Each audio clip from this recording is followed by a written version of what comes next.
Second रुकिए, सईदा फलक, एक मिनट, अमीना शेरवानी रुकिए, आप अमीना शेरवानी आप रुकिए। ये आपने क्या बोला सईदा फलक? आपकी जो मर्जी हो डाल के घूमो, जो मर्जी हो ना डाल के घूमो, ये क्या मतलब है कहने का? किसी और महिला को क्या बिना का आप कुछ भी ना डाल के घूमो, ये क्यों कहा आपने? ये क्यों कहा आपने?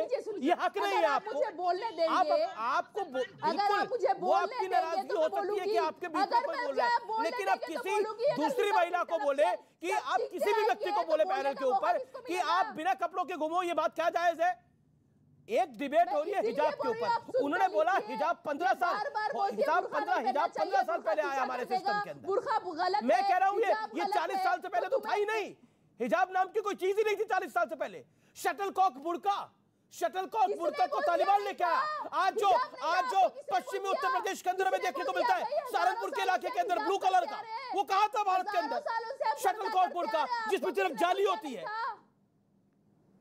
आपने कैसे बोल दिया किसी महिला को? हिंदुस्तान में भी हजारों सालों से पहनते आ रहे हैं बुर्का हिजाब। मैडम बिल्कुल बुर्का होगा, बुर्का होगा। मैं शटलकॉक बुर्के की बात कर रहा हूँ जिसमें जाली होती है। हिजाब नहीं था 40 साल पहले, ऐसे ही इराक में आया, ऐसे अफगानिस्तान में आया। किसने बोल दिया नहीं था? हजारों सालों से है भाई। आपको सद्दाम हुसैन लेके आया इराक के अंदर, तालिबान लेके आया अफगानिस्तान के अंदर। जब से इस्लाम शुरू हुआ है, जब से हमारे नबी आए हैं, तब से हिजाब है। हमारे नबी का हुक्म है, हमारे अल्लाह का हुक्म है कि औरतों को पर्दा करना चाहिए, और जब से करते आ रही है तुम करेंगे। और पर्दा करिए, पर्दा करिए, आप अपने घर में पर्दा करिए, कोई मना नहीं करता। आप नहीं देखिए, लेकिन हिजाब स्कूल कॉलेज के अंदर हिजाब बात चलिए ना, हिजाब का विरोध मत करो। ओके, मैं जवाब ले लेता हूं। अब आपने अपनी बात को बोला, आपने एक बहुत ही भद्दी टिप्पणी करी अमीना शेरवानी पर, मुझे जवाब उनसे लेना पड़ेगा। फिर मैं आपके पास आता हूं। मेरे साथ यास्मीन फारूकी भी जुड़ी हुई है, मैं उनका भी रुख करूंगा। लेकिन यास्मीन जी मैं आपके पास आऊंगा, लेकिन अमीना शेरवानी जवाब आपका। किस बात का जवाब दूं बताइए मुझे तो सुनाई भी नहीं दिया वो चीख क्या रही थी। वो कह रही है कि हिजाब तो था, ये तो हमारे नबी साहब लेकर आए हैं हिजाब। बिल्कुल नहीं, नबी की पत्नी हजरत खदीजा एक बिजनेस वुमन थी, वो नबी की बॉस थी, नबी उनके नौकर हुआ करते थे, वो पूरी दुनिया में जाके तिजारत किया करती थी। उन्होंने कभी अपना मुंह नहीं ढका, वो सिर्फ जो नॉर्मल कपड़े होते थे ना वो नंगी घूमती थी ना वो अपने आप को ढकती थी। जैसे एक औरत कंफर्टेबल ड्रेस में घूमती है वैसे वो घूमती थी, वो हर जगह जाती थी। नबी तो और जब नबी को ये आया कि जब अल्लाह ने कुरान रिवील किया तो सबसे पहले वो घबराते हुए अपनी पत्नी के पास आए, और जब उनकी पत्नी उनकी पहली विटनेस थी, पत्नी ने यकीन किया, तब नबी को यकीन आया कि इस्लाम के वो पैगंबर हैं।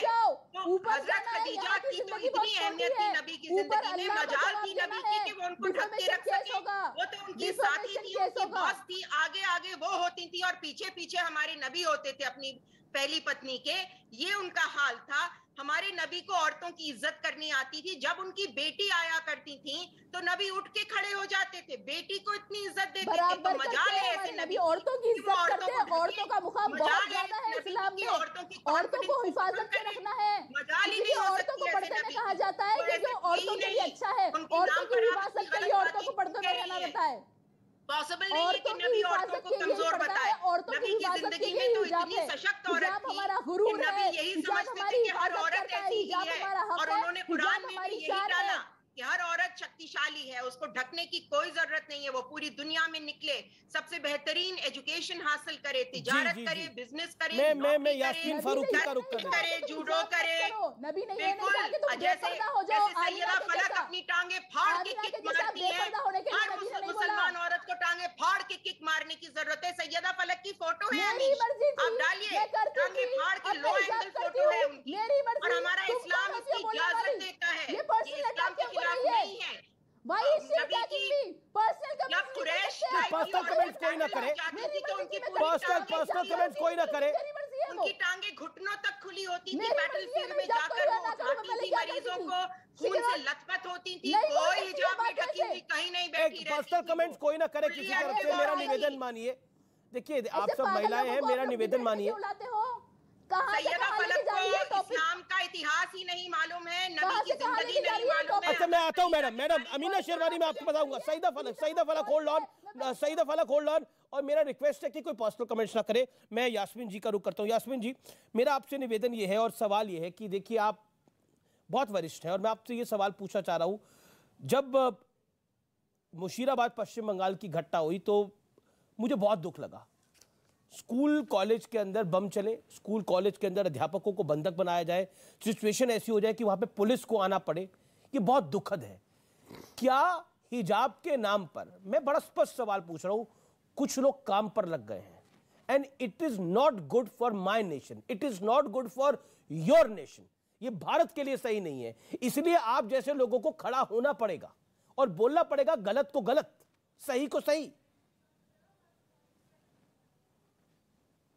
अमीश, एक बात मैं तुम्हें बताना चाहती हूँ, जो बुनियाद अगर कहीं गलत होती है तो इमारत हमेशा कमज़ोर होती है। यहाँ बुनियाद ख़राब हुई है। मैं बहुत सच, एक तो मेरी समझ में नहीं आता हम लड़ क्यों रहे हैं, हम बैठ के बात क्यों नहीं करते थे, हम ये क्यों नहीं कह देते कि भाई हिजाब मैं पहनना चाहती हूँ, ये नहीं पहनना चाहती। हिजाब भी नहीं एक टुकड़ा है जो कोई लपेटना है सर पे, वो हिजाब नहीं है। ओरिजिनली हिजाब कोई वर्ड ही नहीं है इसमें एक स्कार्फ है जो कोई लड़की चाहती है मैं सर पे लपेट लूँ, कोई चाहती है मैं नहीं लपेट लूँ। अब बेस पे आते हैं अपन, यहाँ पे शुरुआत जहाँ से हुई कर्नाटका एरिया के जो कोस्टल एरिया से शुरुआत, क्योंकि शुरुआत वहाँ से गलत हुई।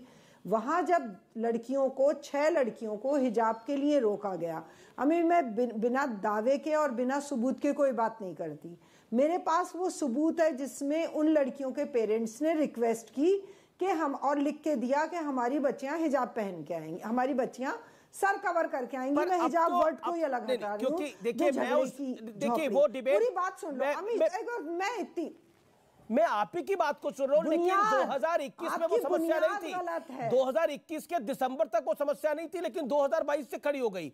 और अब तो कोर्ट में मामला चला गया है, कोर्ट ने रोक लगा दी है, ना कोई रामनामी चादर ले सकता है, ना कोई हिजाब डाल के आ सकता है। नहीं अमीश, मैं बात ही नहीं करूंगी, नहीं वो टिप्पणी है, वो डिसीजन नहीं है। नहीं, कोर्ट ने बोला है। सुन लो, जब ये बात रिटर्न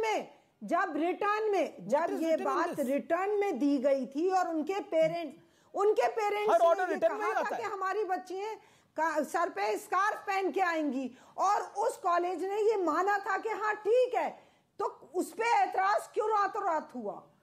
बुनियाद की बात करो, गलती की बात करो, ये मत सोचो कि वहां मर्डर हो गया। कहाँ गलती हुई है उसकी बात करो। ठीक है, मैं मेरे साथ विष्णु शंकर जान है, मेरे साथ प्रेम शुक्ला है, भारतीय जनता पार्टी के प्रवक्ता, और असगर खान भी है, मैं उनका भी रुख करूंगा। मैं पहले विष्णु शंकर जैन के पास जा रहा हूं। एक सेकंड मैडम, आपने एक बात को रखा, आपने एक वक्तव्य को रखा, मुझे विष्णु शंकर जैन से प्रतिक्रिया लेने दीजिए। कोर्ट ने क्या कहा है? आप सुप्रीम कोर्ट के वरिष्ठ एडवोकेट हैं, मैं आपसे जानना चाहता हूं कोर्ट ने क्या कहा है और क्या वो मान्य है कि नहीं है? ये सवाल आ रहा है, ये रिटन ऑर्डर नहीं है, ये तो ऑर्डर ही नहीं है जी।